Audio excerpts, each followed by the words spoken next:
Hello bachcho, let's read the question. The question says, while copper, Ag and Au, that is copper, silver and gold, are considered as transition elements, but zinc, cadmium and Hg, that is zinc, cadmium and mercury, are not considered as transition element, although the mentioned element have complete d orbital. Explain.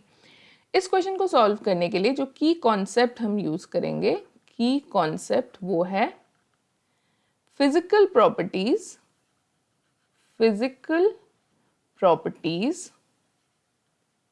of d block elements. अब अगर हम देखें तो question में जितने भी elements हमें दिए गए हैं सब डी ब्लॉक एलिमेंट्स को बिलोंग करते हैं. अब डी ब्लॉक एलिमेंट्स में दो टाइप के एलिमेंट्स होते हैं. अगर हम सारे डी ब्लॉक एलिमेंट्स को देखें तो यहाँ दो टाइप के एलिमेंट्स होते हैं. एक होते हैं ट्रांजिशन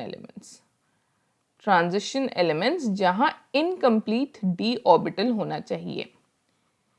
इनकम्प्लीट डी ऑर्बिटल जो है वो मैंडेटरी है, तभी कोई भी एलिमेंट जो है वो ट्रांजिशन एलिमेंट कहलाता है. फॉर एग्जाम्पल अगर आयन का वैलेंस इलेक्ट्रॉनिक कॉन्फ़िगरेशन देखें तो वो है 3d6 4s2, जैसा कि हम यहाँ देख पा रहे हैं 3d6 यानी इनकम्प्लीट डी ऑर्बिटल.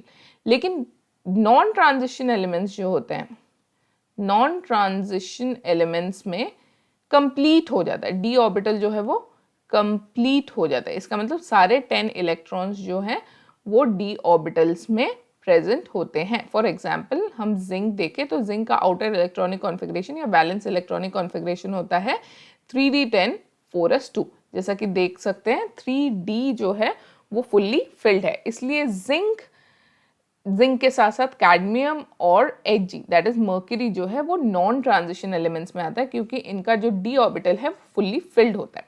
बट यहाँ केस आता है हमारा कॉपर Ag Au.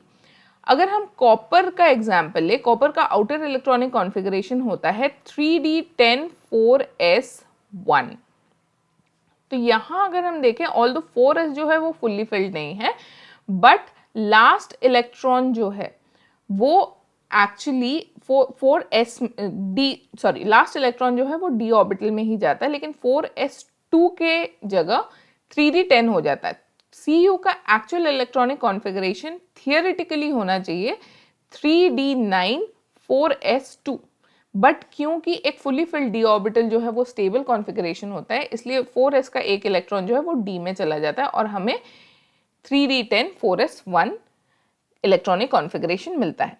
सेम जो है ये हम ऑब्जर्व करते हैं Ag और Au में भी. Ag में भी अगर हम देखें तो 4d10 5s2 एंड Au में भी 5d10 एंड 6s1 देखने को मिलता है. सो 5s1 एंड 6s1.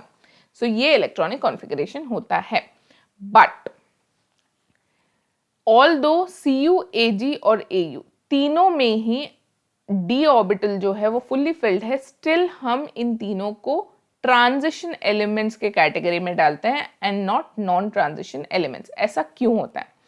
ऐसा इसलिए होता है क्योंकि अगर हम जिंक और कॉपर का एग्जाम्पल ले, जिंक का मोस्ट स्टेबल ऑक्सीडेशन स्टेट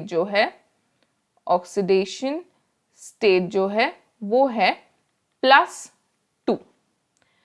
अब अगर हम जिंक +2 का आउटर इलेक्ट्रॉनिक कॉन्फ़िगरेशन देखें तो जिंक +2 का आउटर इलेक्ट्रॉनिक कॉन्फ़िगरेशन अगर हम देखें तो वो होता है 3d10 4s0.